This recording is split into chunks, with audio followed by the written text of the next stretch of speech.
ಬಿಜೆಪಿಯವ್ರ ಜೊತೆ ಕೋಮುವಾದಿಗಳ ಜೊತೆ ಸೇರ್ಕೊಂಡು ನೀವು ಕೋಮುವಾದಿಗಳಾಗ್ಬಿಟ್ಟಿದ್ದೀರಿ ಅಂತ ಹೇಳಿದಾಗ ದೇವೇಗೌಡರು ಬಹಳ ಕೆಂಡಮಂಡಲ ಆಗ್ಬಿಟ್ರು. ಕೆಂಡಮಂಡಲ ಆಗಿ ಒಂದು ಸಭೆಯಲ್ಲಿ ಹೇಳಿದ್ರು, ನಾನು ಸಿದ್ದರಾಮಯ್ಯನವರ ಗರ್ವಭಂಗ ಮಾಡದೆ ನನ್ನ ಗುರಿ, ಇದು ನನ್ನ ಶಪಥ ಅಂತೆಲ್ಲ ಹೇಳಿದ್ರು.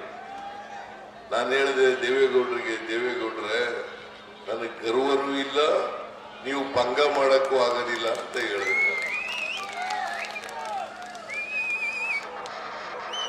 ಯಾಕೆ ಈ ಮಾತು ಹೇಳ್ತಾ ಇದ್ದೀನಿ ಅಂತಂದ್ರೆ, ದೇವೇಗೌಡರು ಅವತ್ತು ಆಡದಂತ ಮಾತುಗಳು, ಇವತ್ತು ನಡ್ಕಲ್ತಿರ್ತಕ್ಕಂಥ ರೀತಿ, ಅವತ್ತು ಹೇಳಿದ್ರು ಏನಾದ್ರು ನರೇಂದ್ರ ಮೋದಿ ಅವರು ಮತ್ತೆ ಪ್ರಧಾನಮಂತ್ರಿ ಆಗ್ಬಿಟ್ರೆ ಈ ದೇಶನೇ ಬಿಟ್ಬಿಡ್ತೀನಿ ನಾನು ಅಂತ ಹೇಳಿ, ಈ ದೇಶನೇ ಬಿಟ್ಬಿಡ್ತೀನಿ ಅಂತ.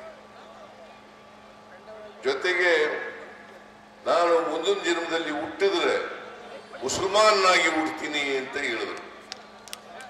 ಯಾಕೆ ಹೇಳಿದ್ರು ಈ ಮಾತನ್ನ ಅಂತಂದ್ರೆ, ಬಿಜೆಪಿಯವರು ಒಂದು ಕೋಮುವಾದಿ ಪಕ್ಷ, ಕೋಮುವಾದಿ ಪಕ್ಷ, ಧರ್ಮದ ಹೆಸರಿನಲ್ಲಿ, ಜಾತಿ ಹೆಸರಿನಲ್ಲಿ ಜನರನ್ನು ಹೊಡಿತಕ್ಕಂಥ ಪಕ್ಷ, ಒಂದು ಧರ್ಮದವರು ಇನ್ನೊಂದು ಧರ್ಮದವ್ರ ಮೇಲೆ ಎತ್ತು ಕಟ್ಟತಕ್ಕಂಥ ಪಕ್ಷ. ಅದಕ್ಕಿಂತ ಈ ಪಕ್ಷ ಕೋಮುವಾದಿಗಳು ಇವರು ಅಂತೇಳಿ ಆ ಪಕ್ಷವನ್ನು ವಾಚಾಗೋಚರವಾಗಿ ಬೈತಾ ಇದ್ದಂತ ದೇವೇಗೌಡರು ಮೊನ್ನೆ ನೀವೆಲ್ಲ ನೋಡಿರ್ಬೇಕು ಪತ್ರಿಕೆಯಲ್ಲಿ, ಚಿಕ್ಕಬಳ್ಳಾಪುರದಲ್ಲಿ ಒಂದು ಭಾಷಣ ಮಾಡಿದ್ದಾರೆ. ಏನಪ್ಪ ಭಾಷಣ ಮಾಡಿದ್ದಾರೆ ಅಂತಂದ್ರೆ, ನಾವು ನರೇಂದ್ರ ಮೋದಿಯವರು ಪ್ರಧಾನಮಂತ್ರಿ ಆದ್ಮೇಲೆ ಕರ್ನಾಟಕಕ್ಕೆ ಮತ್ತು ಇಡೀ ದೇಶಕ್ಕೆ ಖಾಲಿ ಚೆಂಬು ಕೊಟ್ಟಿದ್ದಾರೆ ಅಂತ ಹೇಳಿದ್ರು. ಖಾಲಿ ಚೆಂಬು ಕೊಟ್ಟಿದ್ದಾರೆ ಅಂತ ಹೇಳಿದ್ರು. ಅದಕ್ಕೆ ದೇವೇಗೌಡರು ಅವ್ರ ವ್ಯಾಖ್ಯಾನ ಏನಪ್ಪ ಅಂತಂದ್ರೆ, ಖಾಲಿ ಚೆಂಬು ಕೊಟ್ಟಿದ್ದವರು ಮನಮೋಹನ್ ಸಿಂಗ್ ಅವರು, ನರೇಂದ್ರ ಮೋದಿ ಅವರು ಅಕ್ಷಯ ಪಾತ್ರೆ ಮಾಡಿಬಿಟ್ಟಿದ್ದಾರೆ.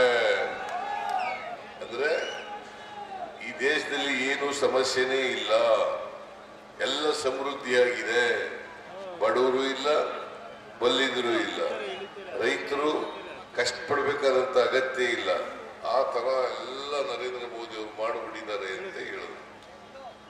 ನೋಡಿ,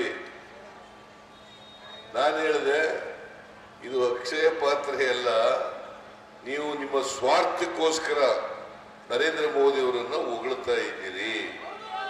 ಸ್ವಾರ್ಥಕ್ಕೋಸ್ಕರ, ಸ್ವಾರ್ಥಕ್ಕೋಸ್ಕರ, ಅವರ ಕುಟುಂಬದ ರಕ್ಷಣೆಗೋಸ್ಕರ